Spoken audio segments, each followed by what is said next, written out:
Vista l'importanza del progetto in termini di riuso, provare a illustrare come il riuso è stato inserito all'interno dell'agenda digitale italiana o comunque nella sua prima parte di attuazione con il decreto 179 del 2012, cioè il decreto crescita 2.0. Allora, adesso non vedo nemmeno le slide, comunque immagino ci sia la seconda slide.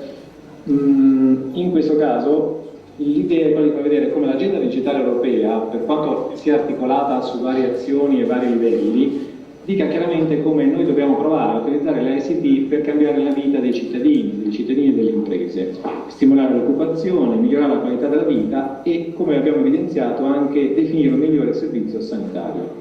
Queste sono le finalità massime dell'agenda digitale europea. Come è stata implementata e come si sta provando ad implementare a livello nazionale?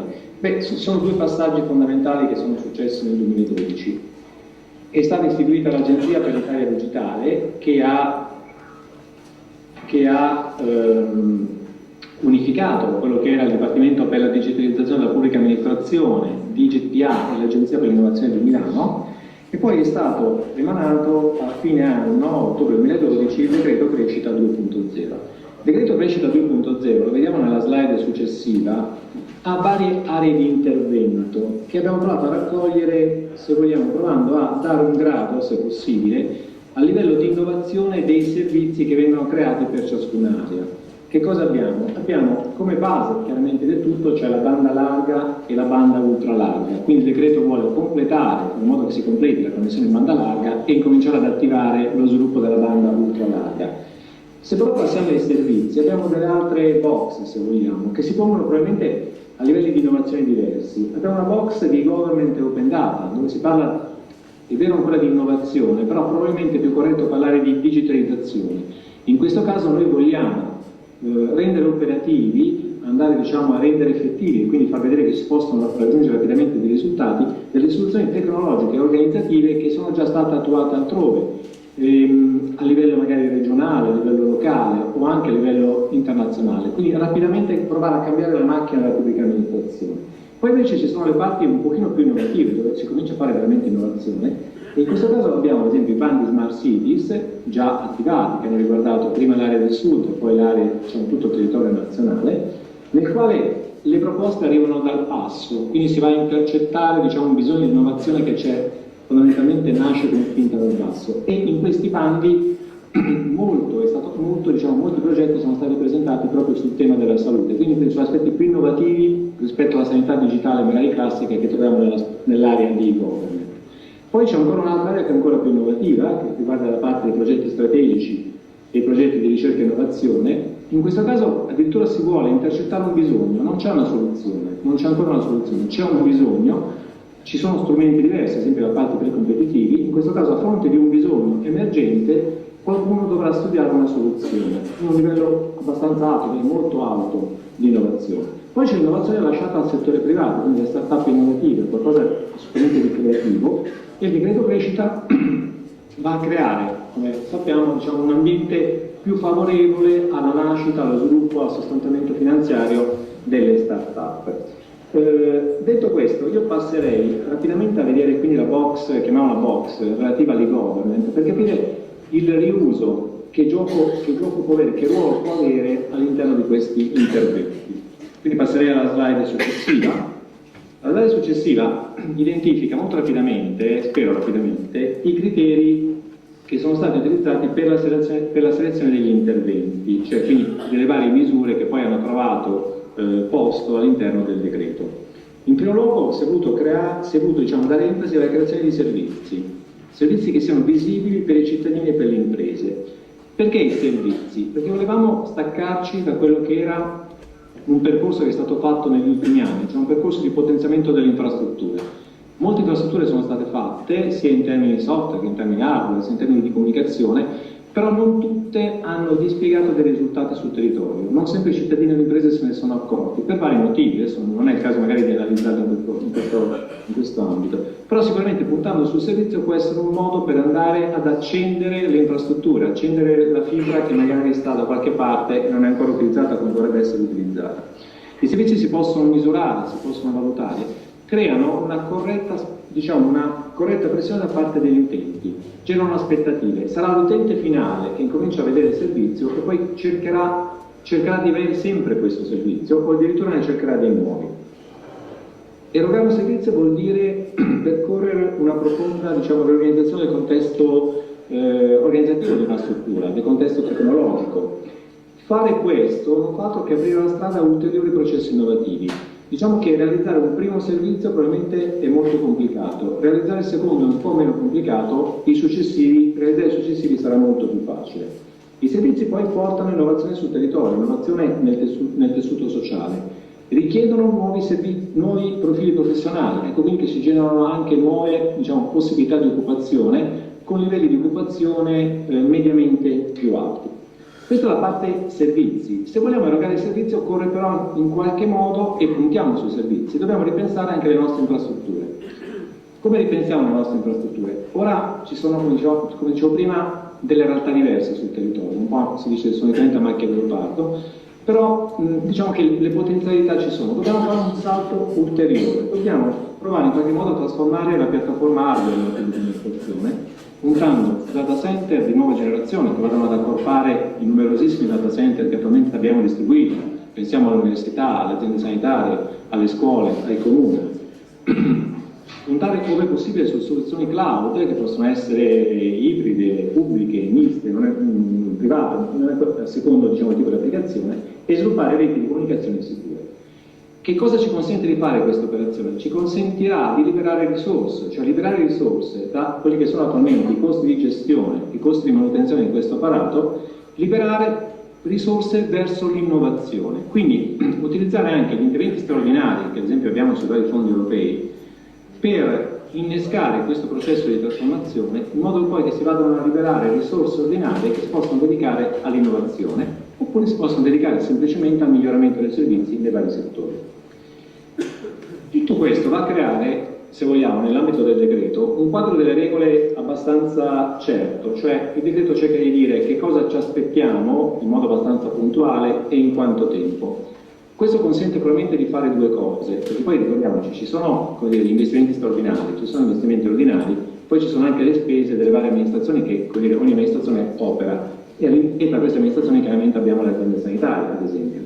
Le aziende sanitarie, questi sono già risultati di qualche anno fa, con un sondaggio che è stato fatto grazie anche a Telesanità, Forum PA e le realtà regionali, ci hanno chiaramente indicato che al di là, della difficoltà di trovare risorse, uno dei problemi era capire in quale direzione andare. Ecco, definire dei percorsi di investimento sicuri, cioè rassicurare l'azienda sanitaria, per cui quell'1, 2, 3, 2,5% di budget che viene dedicato alla spesa sanitaria, alla spesa in ICT, a quel punto si può indirizzare su qualcosa di sicuro, ma non è un azzardo dal punto di vista dell'amministrazione, probabilmente può aiutare a sbloccare varie situazioni. Oltretutto, capendo dove vogliamo andare, si facilita anche un'attività di riuso, si facilita anche la possibilità da parte delle aziende di cominciare a guardarsi in giro e dire va bene, ok, dobbiamo fare questo, probabilmente non dobbiamo reinventarlo, probabilmente guardiamoci in giro.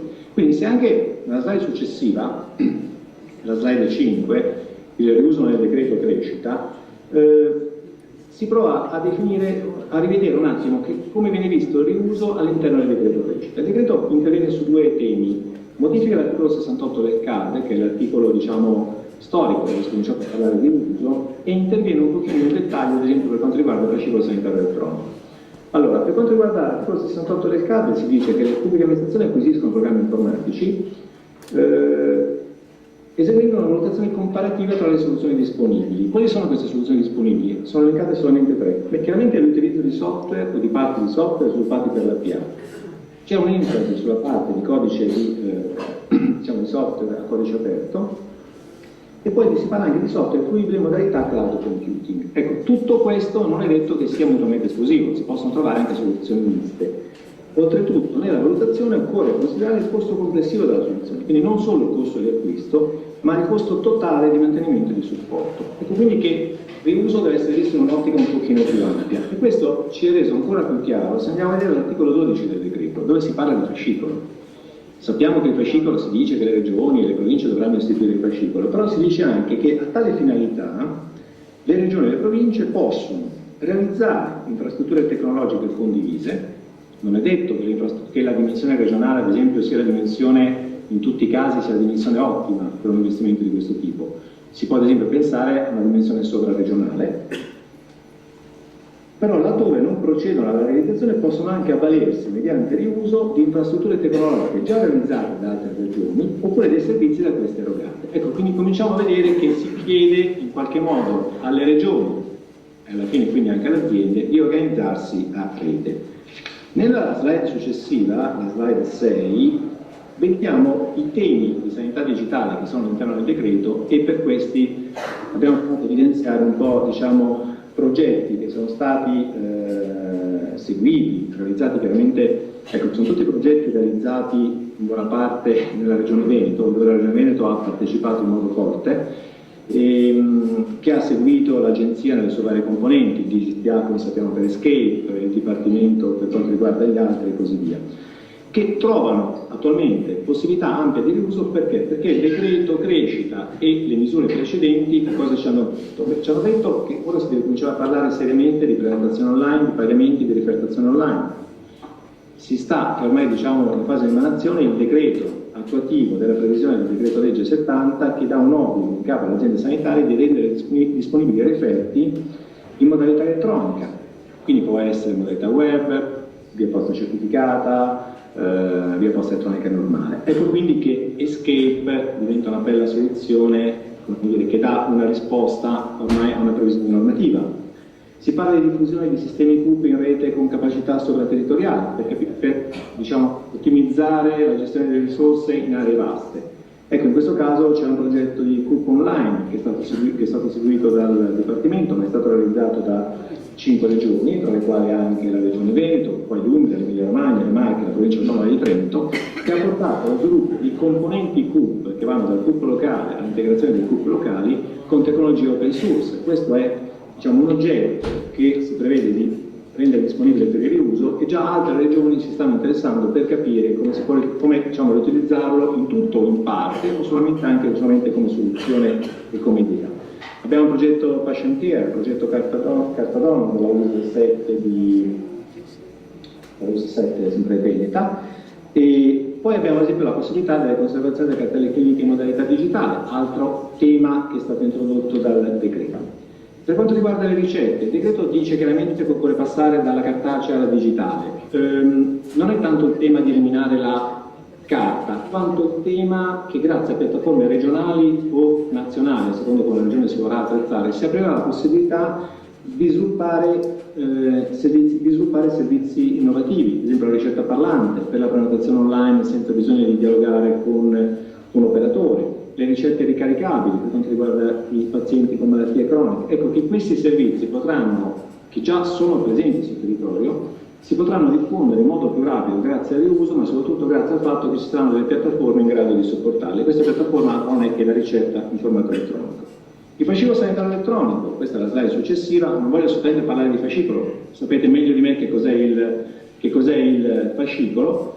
Però ecco, il fascicolo, grazie anche alle previsioni normative che rafforzano poi diciamo, delle possibilità già in capo alle regioni, è una grande occasione per ottimizzare le infrastrutture ICT. Le regole, se vogliamo, le regole tecniche per la interoperabilità ci consentirebbero anche di avere un fascicolo che nasce dal dialogo di 200 aziende sanitarie, quindi mettere in rete 200 e più sistemi informativi. Ci rendiamo conto che questo non è il massimo dell'efficienza, probabilmente occorre aggregarli aree vaste, diciamo così, chiaramente a livello tecnologico, poi può essere una dimensione regionale, sovraregionale o come dire un frammento di regione. Però è una possibilità che ci viene data, è una possibilità che la norma indica chiaramente ed è qualcosa su cui incominciare a ragionare, è proprio un modo per liberare, come dicevamo prima, per liberare risorse e portarle verso diciamo, investimenti più produttivi. L'ultima slide, e poi non vi annoio più, anche perché io non ho ritorno, per cui è veramente difficile parlare a uno schermo spento, riguarda non tanto il riuso, ma l'uso intelligente ai fini di erogazione dei servizi digitali in sanità di quelli che sono gli altri servizi che si stanno realizzando in tema generale di government. faccio un esempio, si parla del documento digitale unificato, la nuova carta di identità elettronica che svolgerà funzioni di tessera sanitaria, sarà un forte strumento di identificazione fisica, ma soprattutto sarà anche uno strumento di identità digitale. Quindi avrà le funzionalità della CNS, sia modalità a contatto che modalità senza contatto per i più tecnici. Ecco, questa carta consentirà, affiancandosi alle carte regionali dei servizi o le PS CNS già presenti sul territorio, consentirà di aumentare il numero di cittadini dotati di una propria identità digitale e in grado di interagire online con i sistemi della pubblica amministrazione. Ecco che le pubbliche amministrazioni potranno evitare procedure di profiling o procedure di erogazione di credenziali eccetera, appoggiandosi a questo servizio centralizzato. Si parla di anagrafe nazionale dei cittadini che si spera di attivare per il prossimo anno. Ecco, questo vuol dire, dovrà subentrare gradualmente alle anagrafi comunali, ma al di là del percorso di assorbimento delle anagrafi comunali, già in una prima fase si prevede la disponibilità al centro di tutti i dati anagrafici dei cittadini. Questa è una grandissima possibilità di allineamento per tutte le anagrafiche che operano nel sistema sanitario e un grande centro per il rilascio di certificazioni. Ecco, quindi rendiamoci conto che appoggiandoci a una struttura di questo tipo, un grande cloud delle anagrafi, semplifichiamo estremamente la tenuta delle anagrafi finalizzate che ogni pubblica amministrazione in qualche modo fino ad oggi ha dovuto mantenere, poi dialogando con i vari comuni e così via. Tra l'altro migliora certamente la gestione della mobilità sul territorio. È stata introdotta la comunicazione telematica degli eventi di nascita e di morte, un ruolo fondamentale qua giocheranno i medici, giocheranno le strutture sanitarie, questo porterà a un'anagrafe allineata in tempo reale, ci rendiamo conto che questo è il motore, è quello che sta sotto a quello che l'Istat chiama il censimento continuo, quindi non più censimenti periodici, ma un censimento che appunto continuo consente un monitoraggio permanente della popolazione. È stato introdotto il domicilio digitale, noi sappiamo che l'evoluzione, se vogliamo, un servizio evoluto che il cittadino potrà attivare sulla propria posta elettronica certificata. Attualmente io posso usare la posta elettronica certificata per dialogare con la pubblica amministrazione. Apro un contatto con la pubblica amministrazione e la pubblica amministrazione mi risponde su quella casella. Ecco, con il domicilio digitale, nel momento in cui io leggo la mia posta elettronica certificata, il domicilio digitale, chiedo a tutta la pubblica amministrazione di iscrivermi solamente su quella casella. Pensiamo ad esempio in termini di prenotazioni, le prenotazioni possono essere mandate direttamente lì, la refertazione, i referti possono essere mandati direttamente al domicilio digitale, cioè probabilmente il settore sanitario dovrebbe essere, immagino, uno dei principali utenti di questo tipo di servizi. C'è il tema dei pagamenti elettronici, che viene introdotto obbligatorio per tutte le pubbliche amministrazioni, quindi vuol dire pagamento elettronico vuol dire praticamente andare a digitalizzare completamente il ciclo di contatto col sistema sanitario, quindi prenoto online, pago online, chiaramente ho l'erogazione del servizio, la refertazione mi arriverà poi online o al domicilio digitale o al fascicolo sanitario nel momento in cui sarà attivato o direttamente al medico. Insomma, si apre un modo completamente nuovo di interagire col sistema, che probabilmente è vero già in alcune realtà, non è vero in tutte le realtà. Oltretutto ci sono poi il tema della scomparsa completa delle comunicazioni cartacee tra le pubbliche amministrazioni, quindi questo impatto pure il sistema sanitario, quindi scambi solo in modalità telematica e l'introduzione della fatturazione elettronica. Ecco, sono altri elementi che impattano non direttamente sull'erogazione del servizio, che però possono certamente agevolare il percorso verso la sanità. Tutto questo, sanità digitale intesa come ottimizzazione dei processi di base, tutto questo nell'ottica di liberare risorse per portare poi a servizi più evoluti. Questi sono le aziende, siete voi, posso dire, a individuarli. Possono essere l'assistenza domiciliare, l'utilizzo massivo della telemedicina. Ecco, tutti questi percorsi, che poi sono quelli con cui ci si sta imbattendo, con le box che avevamo visto nella prima slide, cioè praticamente sul tema Smart Cities, piuttosto che sul tema sui bandi di ricerca e innovazione, ecco, questi potranno essere finanziati anche da risorse che si potranno liberare digitalizzando i processi di base.